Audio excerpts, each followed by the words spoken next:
Bom dia, queridos. Bom dia a todos e todas. A gente está dando início nessa manhã ao estudo do livro de Romanos, retomando o nosso estudo.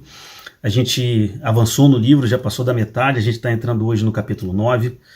O capítulo 9, juntamente com o capítulo 10 e 11, eu, sem medo de errar, eu digo que talvez sejam os textos mais estudados e mais comentados e escritos sobre eles, sobre esses três capítulos. Aqui a gente vai encontrar a base da salvação por justificação, e aqui a gente tem diversas interpretações com boa parte dos versículos que a gente vai estar lendo aqui. Então, te convido a abrir sua Bíblia no capítulo 9, pegar seu caderno, sua caneta, fazer anotação e que a gente possa crescer junto na reflexão aqui do capítulo 9.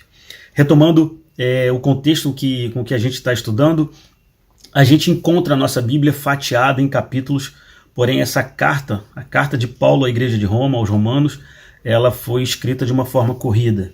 Porém, através da edição do livro, dos editores, ela foi fatiada em capítulos para que a gente pudesse ter uma boa compreensão e entendimento dos trechos. Então a gente vai estar olhando para o capítulo 9, mas é impossível olhar para o capítulo 9 sem a gente entender o que estava antes e o que estava depois.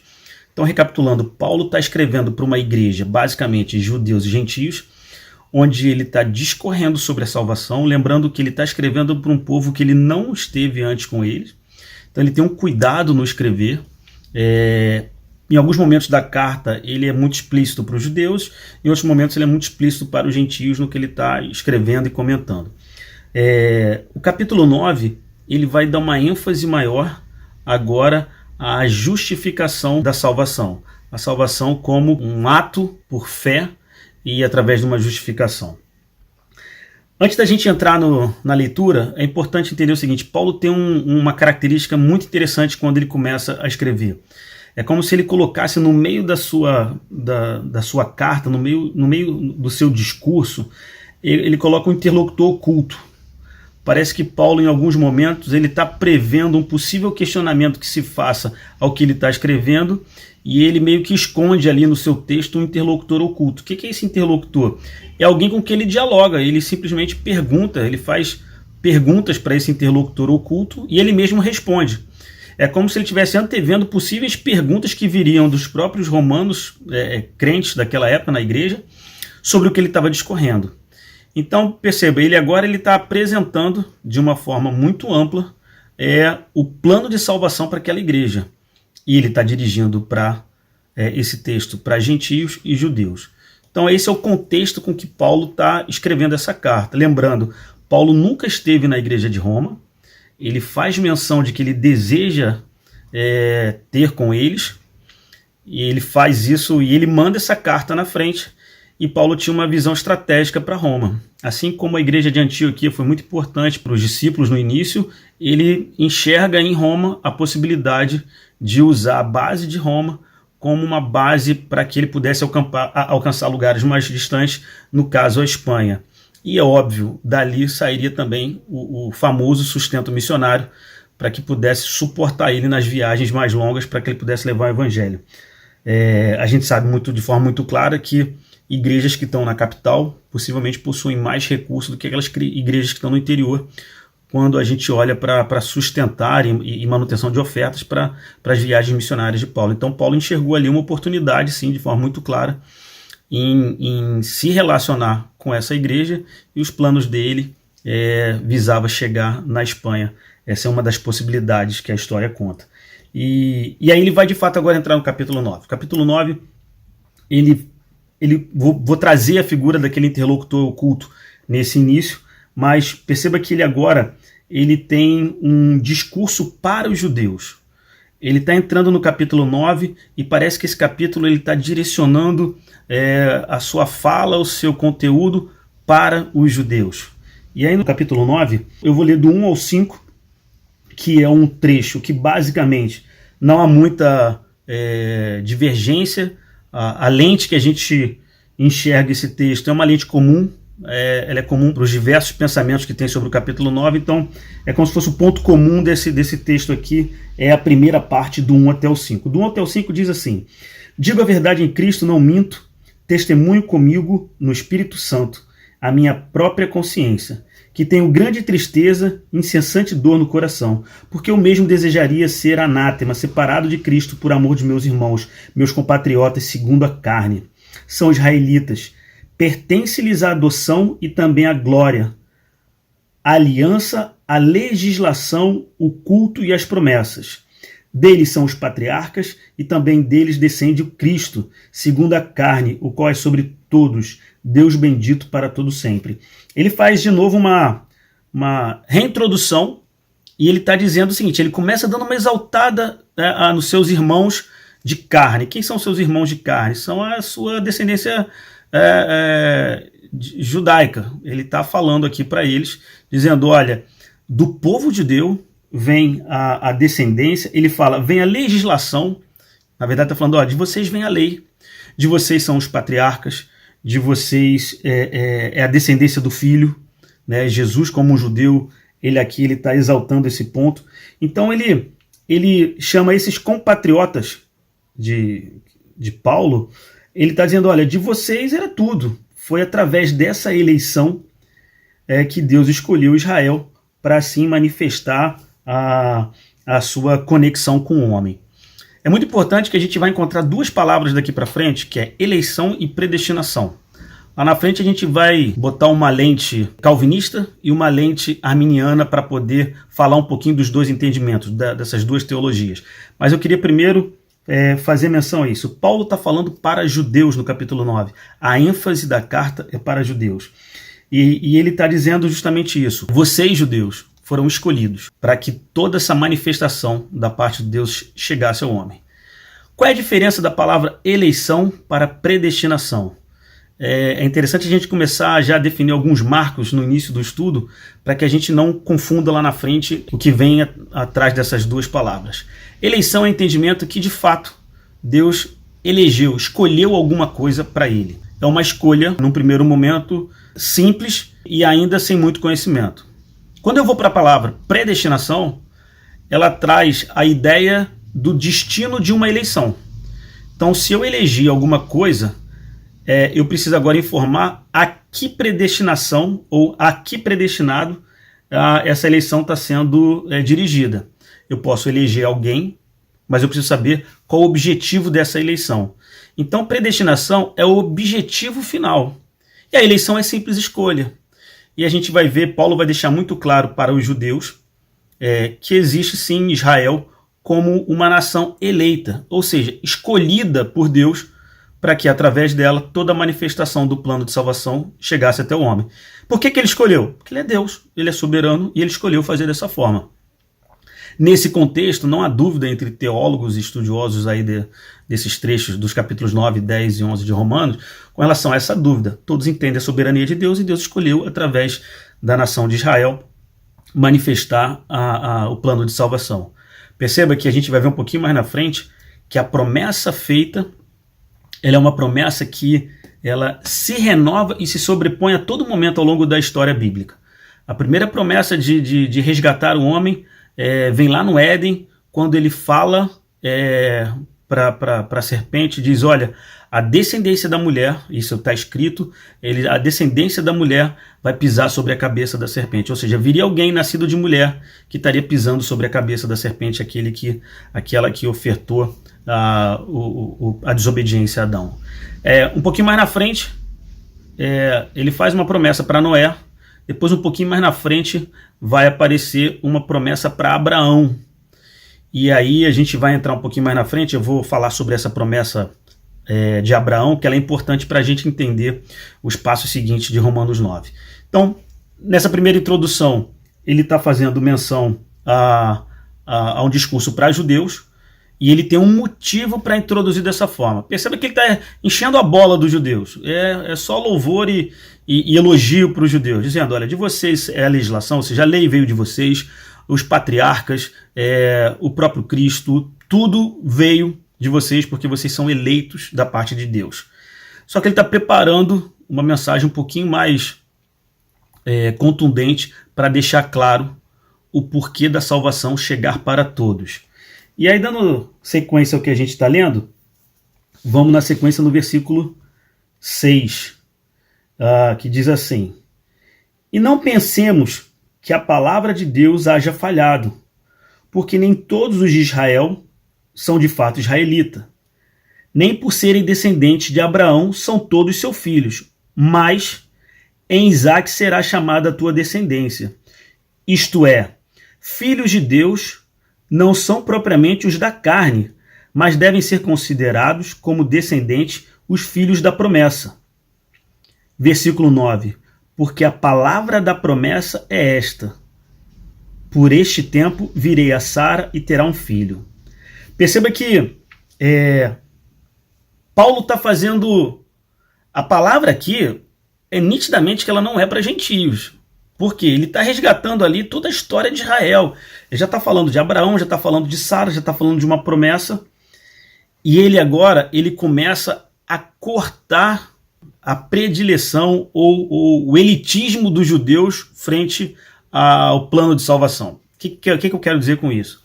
Ele está dizendo, olha, nem todos os que são descendentes de Abraão são de fato israelitas.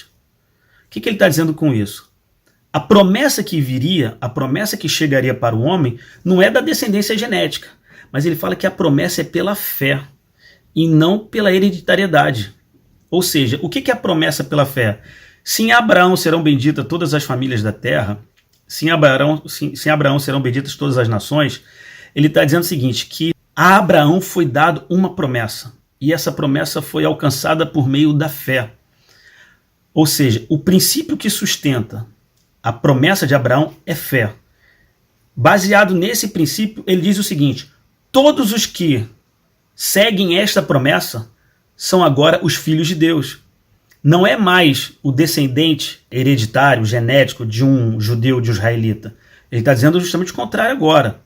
Isso é a carne. Ok, isso é esse reino.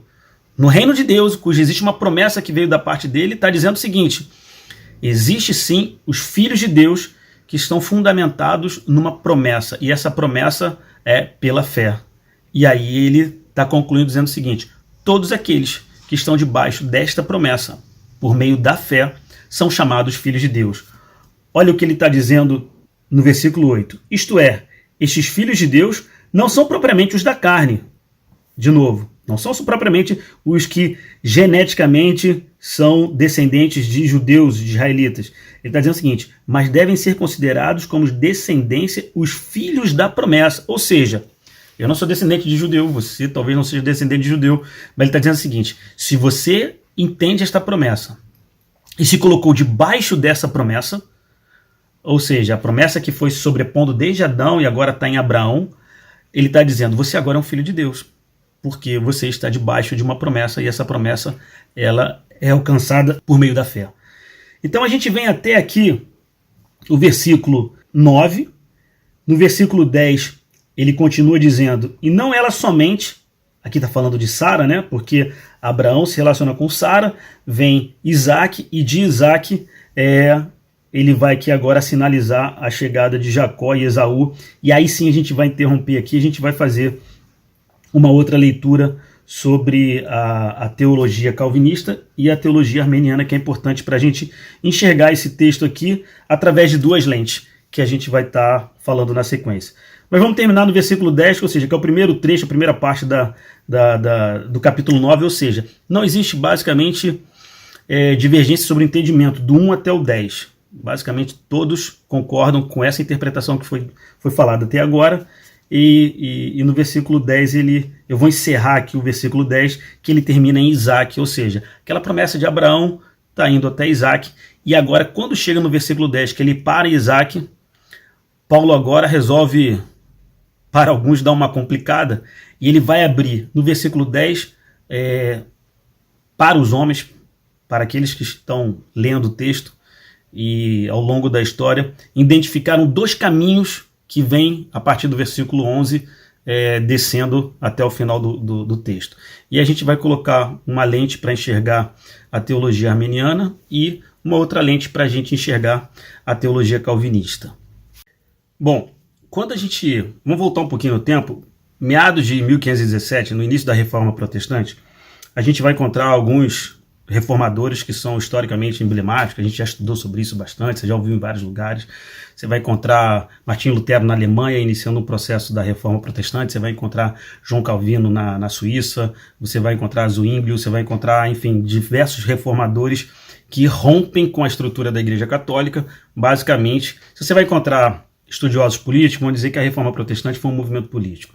Se você for encontrar estudiosos de economia, vai entender que a reforma protestante foi um movimento com viés econômico. E se você conversar com teólogos, você vai entender que, de fato, a reforma protestante foi um movimento que parte do coração de Deus em desenvolver essa ruptura dessa corrupção que existia com a igreja da época frente às indulgências. Então, por que Romanos é um livro tão importante para os reformadores? Porque foi através desses capítulos que a gente vai estar lendo, que a gente está estudando, em que esses reformadores têm uma revelação da parte de Deus diante das Escrituras, em que a salvação ela não é mais entendida como sendo conquistada por meio do pagamento de indulgências.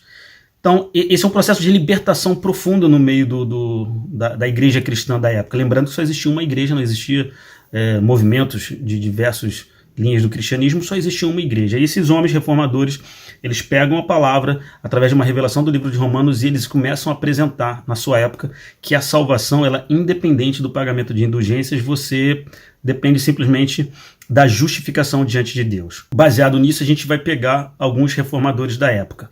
Por que surge esse nome teologia calvinista, teologia arminiana?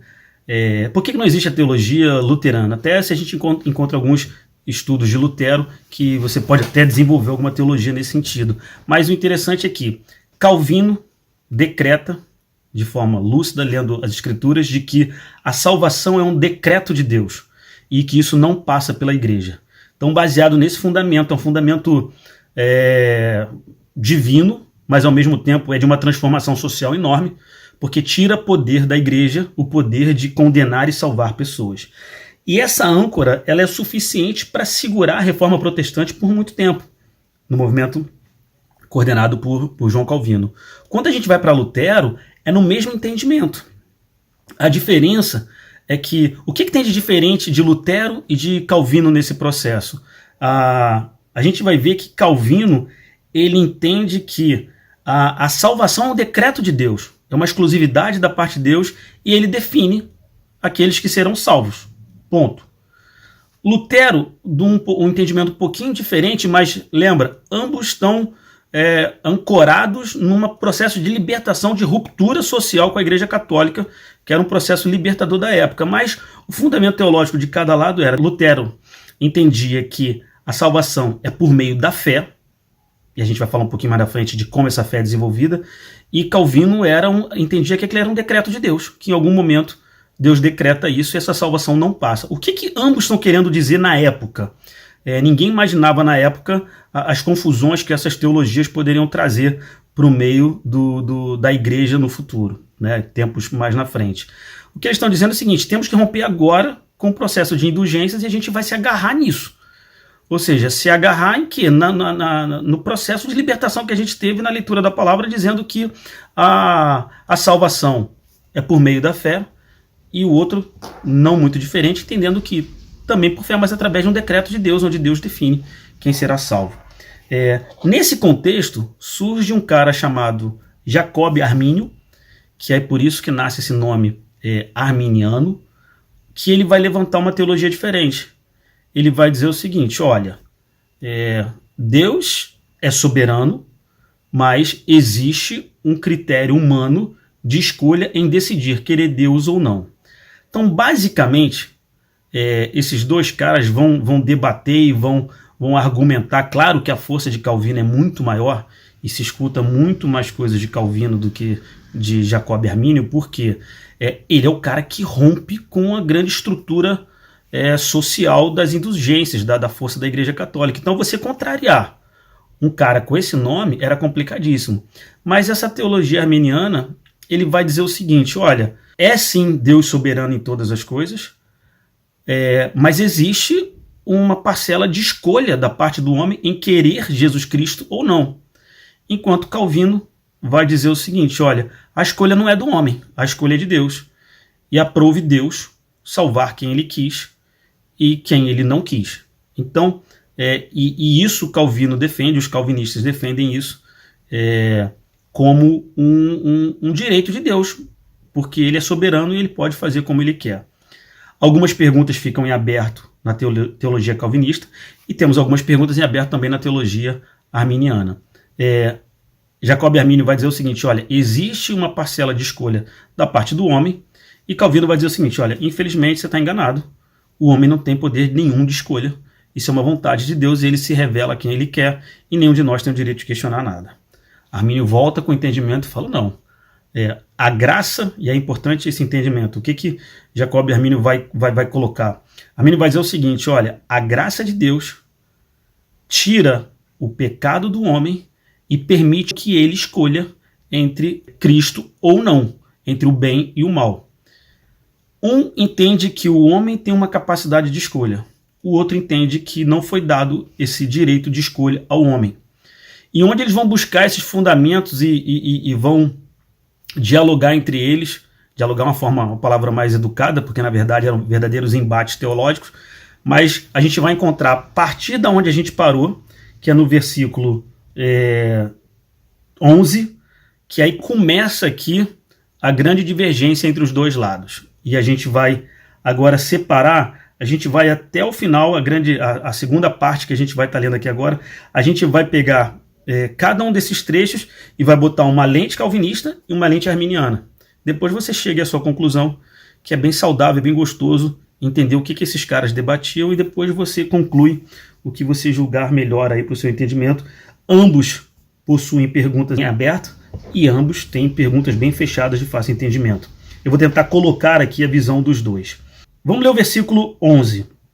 Ele está dizendo assim, e não eram gêmeos nascidos, nem tinham praticado bem ou mal, para que o propósito de Deus quanto à eleição prevalecesse, não por obras, mas por aquele que chama. Versículo 12. Já lhe fora dito a ele, o mais velho será servo do mais moço. Como está escrito, amei a Jacó, porém me aborreci de Esaú. Vamos botar uma lente calvinista para entender esse texto. O que a teologia calvinista olha para esse texto e fala? De forma muito explícita, a palavra de Deus está sendo dita que Deus escolheu Jacó e se aborreceu de Esaú. Esaú tinha uma tendência para o mal? Paulo está dizendo, não. Antes que eles viessem a praticar bem ou mal, Paulo está dizendo, olha, Deus já tinha escolhido lá atrás.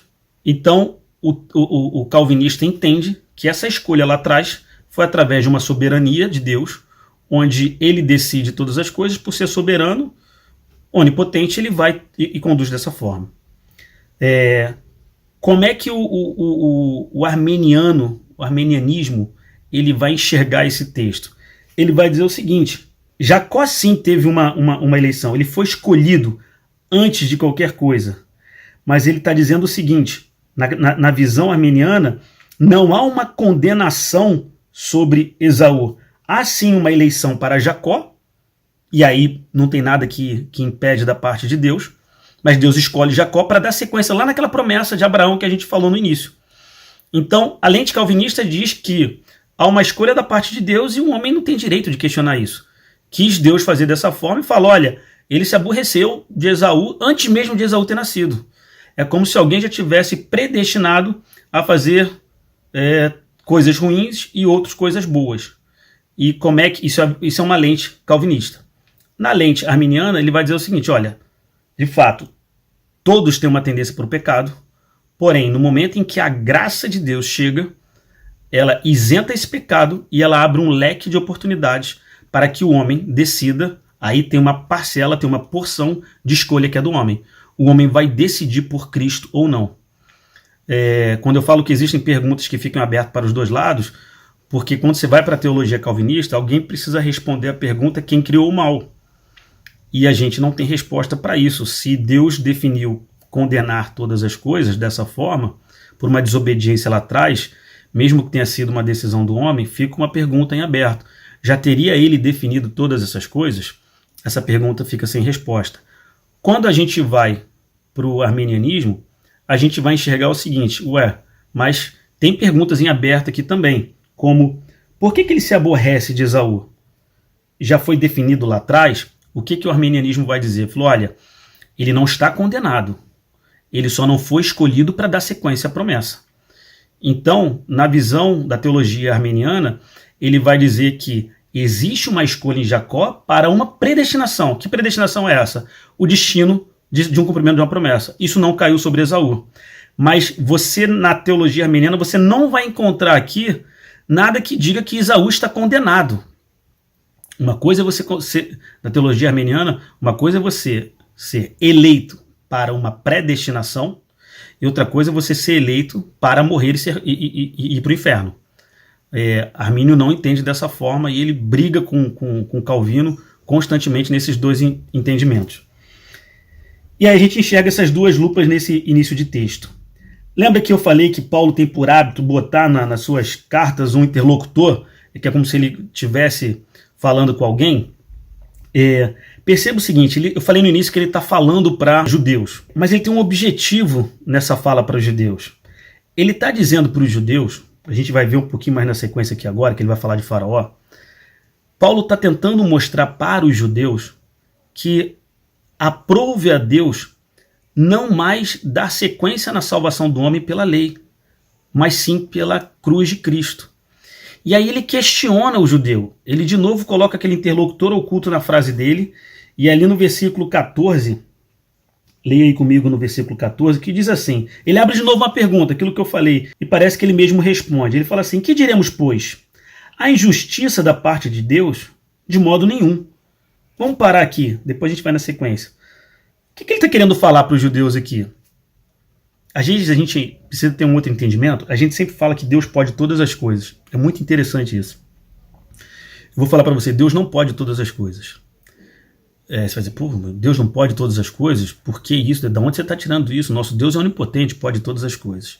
Existe um elemento que limita Deus e impede Deus de ser onipotente. Que limitador é esse? É a sua própria palavra. Lembra que lá no dilúvio ele registra dizendo, olha, nunca mais destruirei um homem dessa forma através do dilúvio. Qual é o limitador agora do agir de Deus? É a sua própria palavra. Ele se permitiu se limitar neste assunto. Então você pode ver a chuva caindo à vontade, você fala, vamos morrer todo igual. Não, para. Deus se limitou nesse momento. Ele permitiu se limitar e soltou uma promessa. Ele é fiel à sua palavra. Então eu quero trazer esse elemento de entendimento de que o que limita Deus é a sua palavra. O que tira a onipotência de Deus é a sua palavra. Se ele falou que não vai fazer, ele não pode mais fazer diferente. Por que eu trago isso? Porque o entendimento que a gente vai ter daqui para frente é com relação à predestinação que Deus fez para a salvação do homem. Para Jacob e Armínio, o que está predestinado é o caminho com que as pessoas se salvam. Ou seja, ninguém mais será salvo pela lei. Por isso que no versículo 14, ele fala, que diremos, pois, a injustiça da parte de Deus? De modo nenhum. Deus agora está querendo mostrar para o homem e para o judeu, lembra que Paulo está falando para o judeu, falou assim, olha, a lei foi importante, mas aprove a Deus agora interromper isso e ele faz como ele quer. Ele quis salvar o homem através do plano de Jesus Cristo. Alguém pode ser salvo fora de Jesus Cristo? Não tem como. Por quê? Porque isso foi predestinado por Deus. Ou seja, todos aqueles que optam por Cristo estão predestinados à salvação.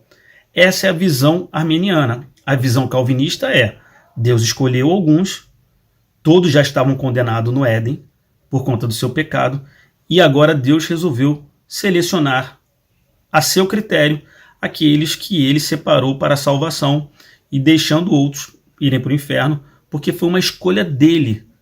Ele tira do mérito do homem, ele vai dizer, o homem, a salvação não tem nenhum mérito no homem.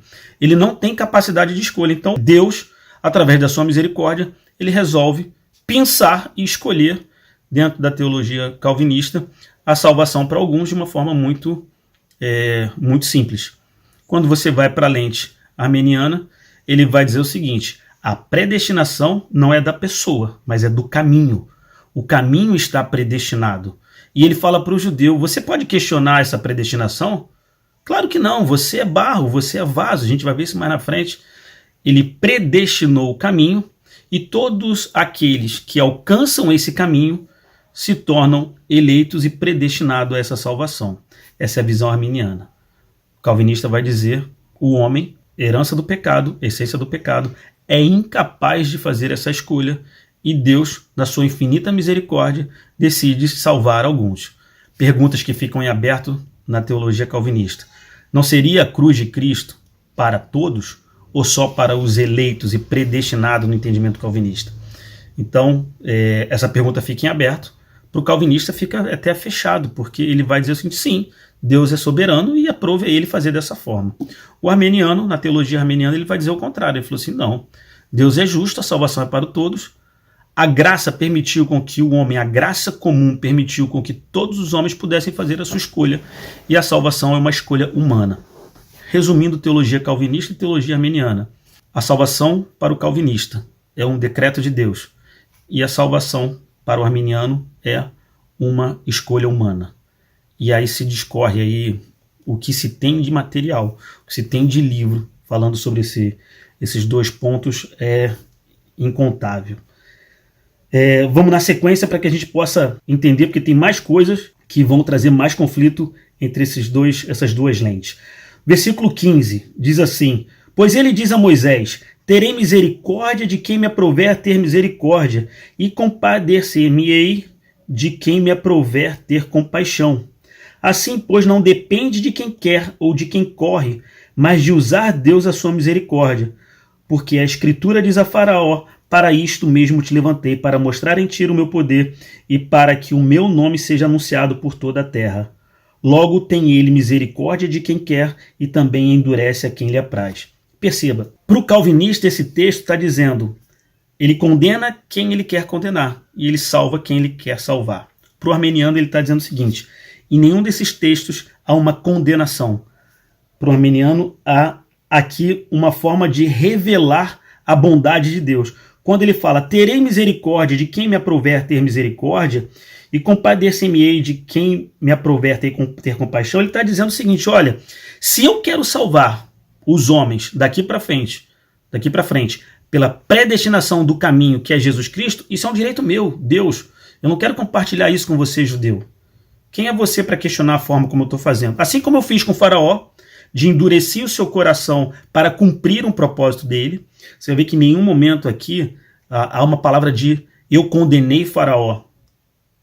Né? Então, as pessoas são eleitas para um propósito, e nesse propósito há uma predestinação. Inclusive, a gente vai ver um pouquinho mais na frente que ele vai usar o termo agora vasos de honra e vasos de desonra, que é um outro elemento, uma outra figura utilizado por Paulo, para que, na visão arminiana, ele está dizendo que existe um propósito para que o homem tome a sua escolha.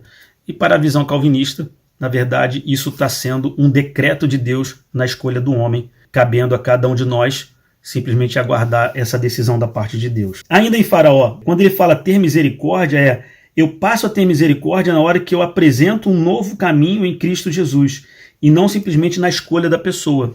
Volta de novo a figura armeniana. Ele está dizendo o seguinte, que eu quero ter misericórdia de quem me aprouver. E eu digo que se aqueles que alcançarem o caminho da salvação em Jesus Cristo, essa é a minha misericórdia.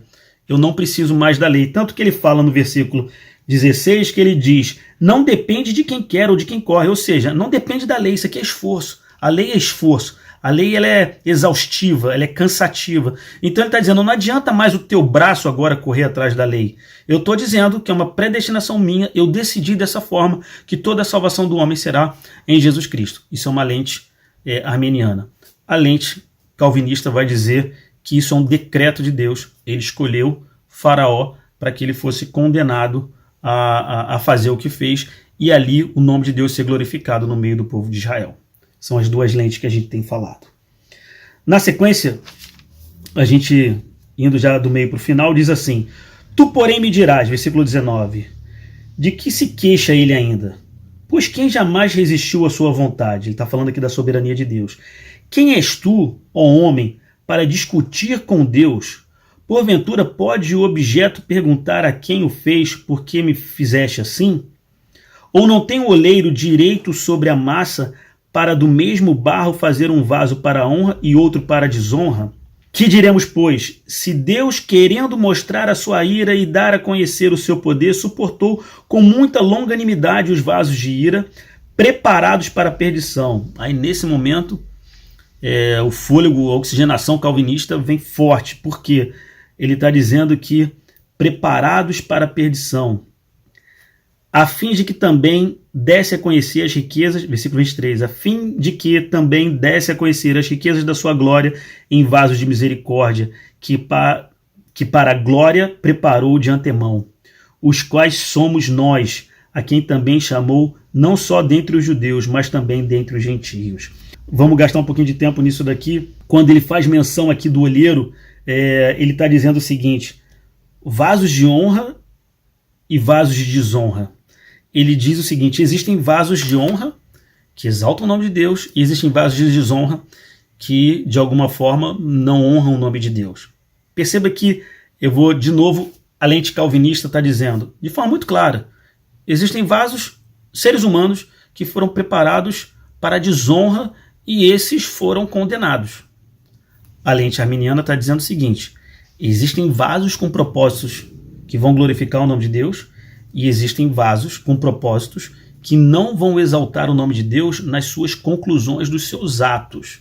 Mas não quer dizer, neste momento aqui, que a decisão foi, na visão arminiana, de que a decisão foi de Deus em condenar essas pessoas. Aí você pode falar assim, mas o vaso, ele está dizendo aqui no versículo 22, que os vasos de ira preparados para a perdição. Perceba que o preparados para a perdição é mesmo que prontos para a perdição. Vai entrar aqui na visão arminiana, existe um entendimento, uma onisciência de Deus, de que isso foi conhecido da parte de Deus.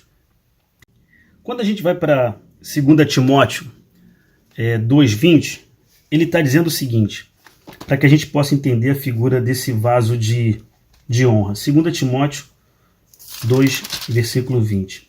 Ora, numa grande casa não há somente utensílios de ouro e de prata, há também de madeira e de barro, alguns para a honra e outros, porém, para a desonra. É importante, quando a gente lê a Bíblia, a gente não pegar os textos isolados. A gente tem grande chance de cometer alguns equívocos na interpretação do texto. Quando lá em Romanos ele está falando que existem vasos de honra e vasos de desonra, ambos criados pelo olheiro. Quando a gente vem para Timóteo, o mesmo Paulo, ele está dizendo, ele agora está explicando um pouquinho melhor sobre a figura dos vasos de honra e vasos de desonra. Entenda que vasos de desonra aqui não são vasos que precisam ser quebrados e destruídos e condenados.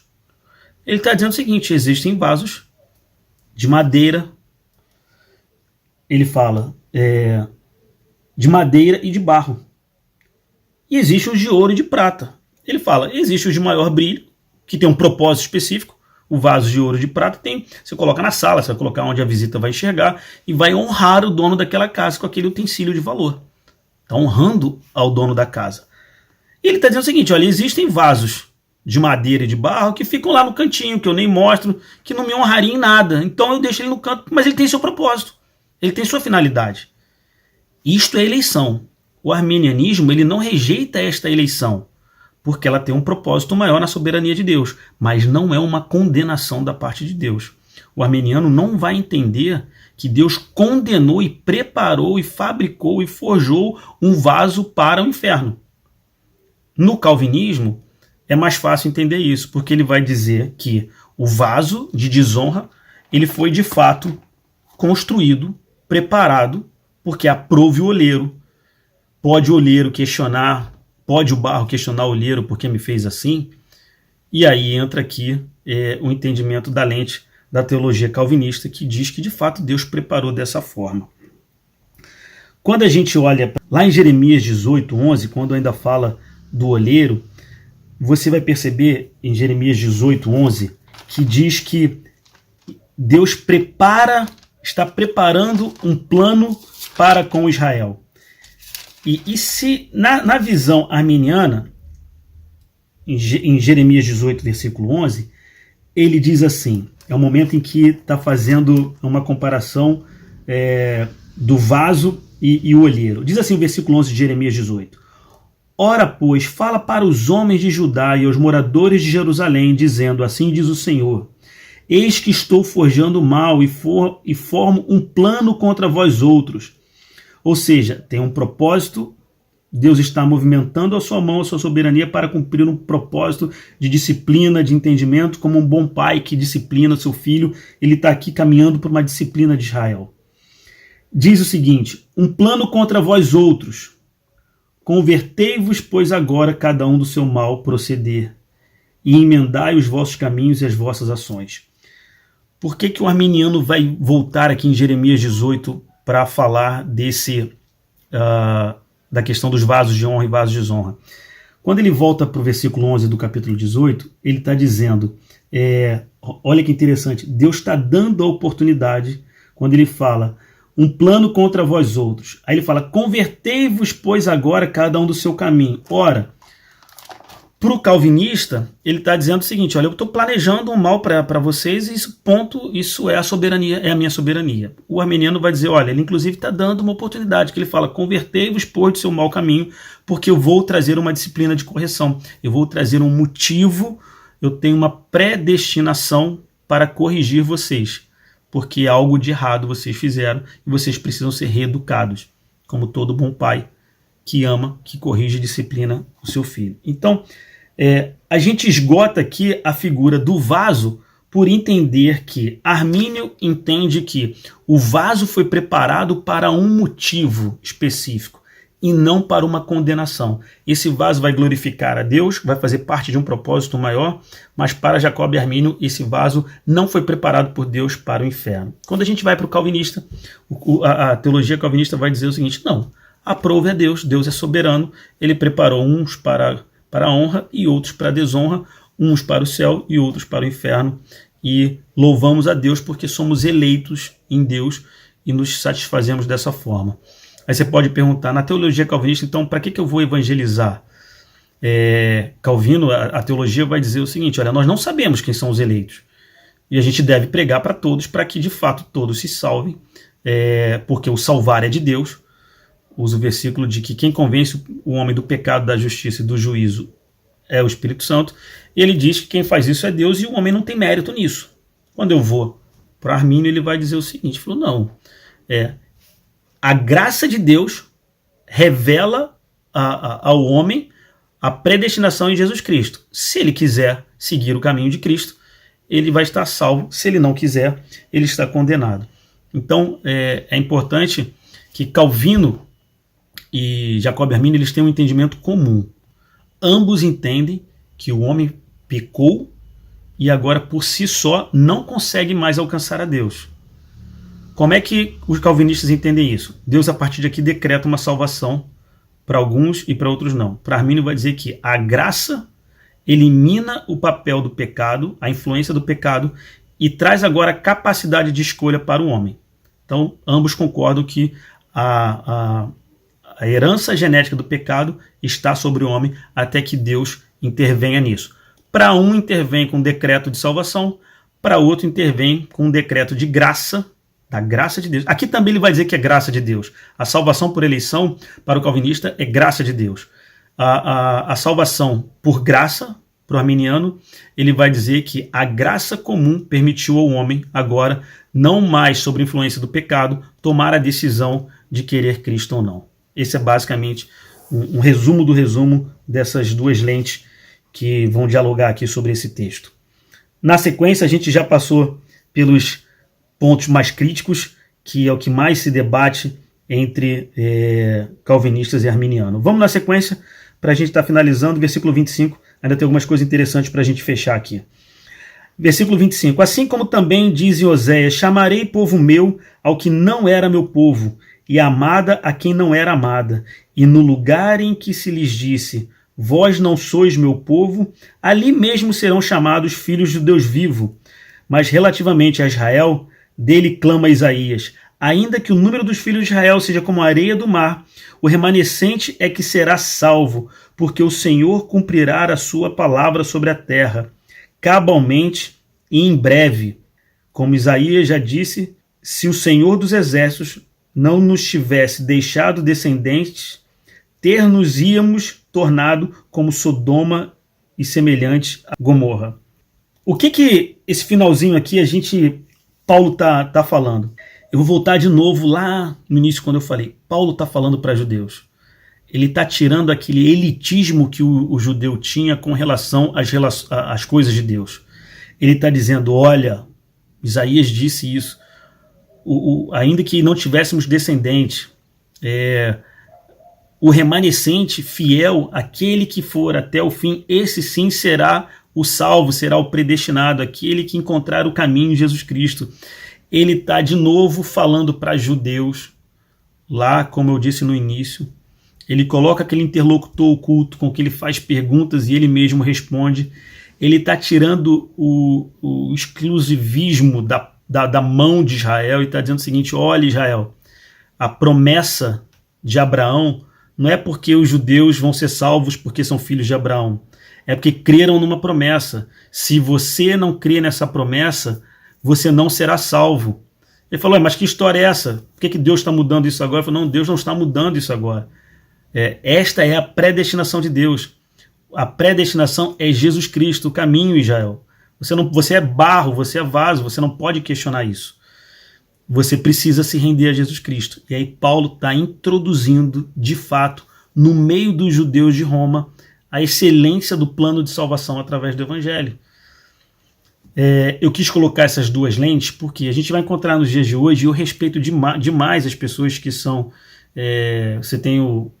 eu não vou dar minha opinião aqui, mas a gente quando fala, a gente acaba sendo muito tendencioso na nossa preferência, no nosso entendimento, mas não há problema nenhum em você aceitar uma teologia arminiana, nem uma teologia calvinista. No seu entendimento é Jesus Cristo que salva, mas que você possa debruçar mais sobre isso e você tire suas conclusões. O fato é que Paulo tem um objetivo na sua carta: sinalizar para Israel que essa exclusividade acabou. Israel não pode mais questionar essa exclusividade. Por quê? Porque ela foi escrita lá atrás, ela não está nascendo agora. A promessa de Abraão não era promessa hereditária, mas era uma promessa baseada e fundamentada no elemento fé. Aquele que crer na promessa será chamado filho de Deus. A gente leu isso no versículo 8 e no versículo 9. Ou seja, no versículo 8 diz, isto é, estes filhos de Deus não são propriamente os da carne que é descendente de judeu, mas devem ser considerados como descendência, os filhos da promessa, ou seja, nós somos os filhos da promessa, e por sermos filhos da promessa, alcançamos o caminho predestinado, na visão arminiana, ou somos eleitos e escolhidos da parte de Deus, na visão calvinista. O importante é que eu e você estamos salvos, porque temos Cristo Jesus no coração.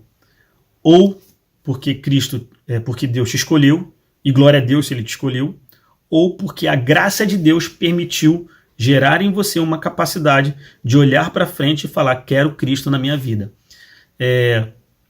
Isso é, de forma muito sucinta, um resumo do que se fala sobre arminianismo e calvinismo.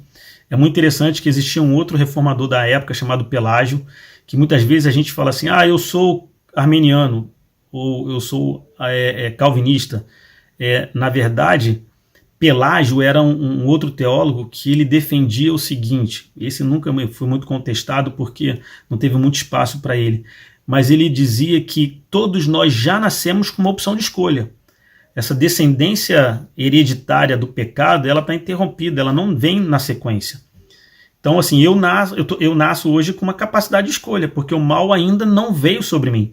Mas pelas circunstâncias do mundo, eu acabo optando pelo pecado, por uma vida afastada de Deus. Isso era como Pelágio entendia, e aí tem o pelagianismo nisso. Mas isso daí se perdeu ao longo da história, existe o entendimento, e ele vem só para ajudar no diálogo entre Calvino e Jacob Armínio. Esses dois vão debater muito ao longo da história. Você imagina, o cara que... claro que toda a ênfase está sobre o calvinismo, porque era um cara, o ícone da época, junto com Lutero, no meio da reforma protestante, E Jacob Armínio ele vai ser questionado, perseguido por conta de defender a sua ideia de que o homem sim tem uma parcela de escolha no seu processo de salvação.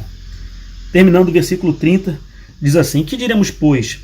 Que os gentios que não buscavam a justificação vieram alcançá-la, todavia a que decorre da fé. Israel, que buscava a lei de justiça, não chegou a atingir essa lei? Por quê? Porque não decorreu da fé, e sim como que das obras.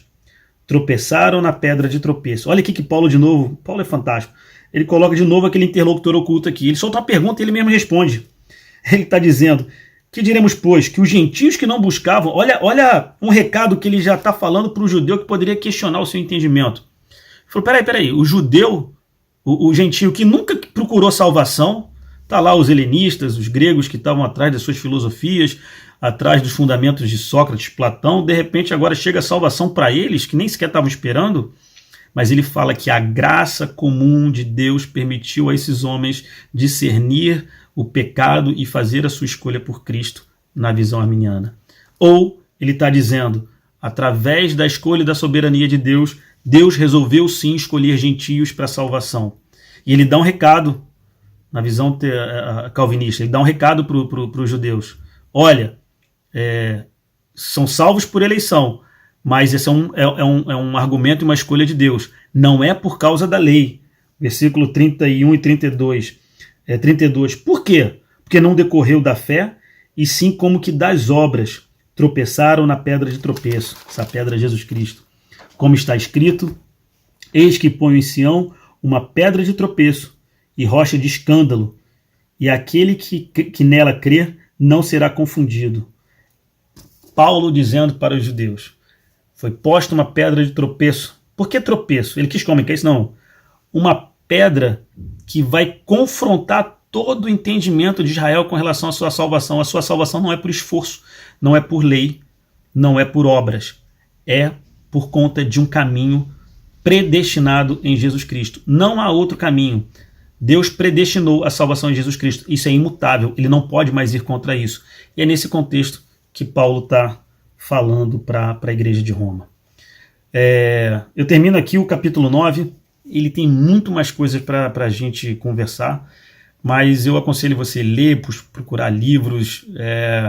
Tem grandes caras, feras aí na internet defendendo o calvinismo, tem feras defendendo o arminianismo. O importante é que a gente tenha prazer e goste de conhecer e se deliciar com a palavra de Deus. Isso aqui para mim traz crescimento, é prazeroso, é gostoso conhecer a palavra de Deus, e que no seu quarto Deus possa se revelar a você na sua oração, e que você tenha paz no entendimento da leitura da palavra de Deus, e que você cresça no Senhor. Amém? Terminamos aqui o estudo do capítulo 9. Desejo a você um coração inquieto, e que Deus abençoe sua vida e sua família nessa quarentena. Em breve estaremos juntos aí. Fiquem na paz, Deus abençoe a todos.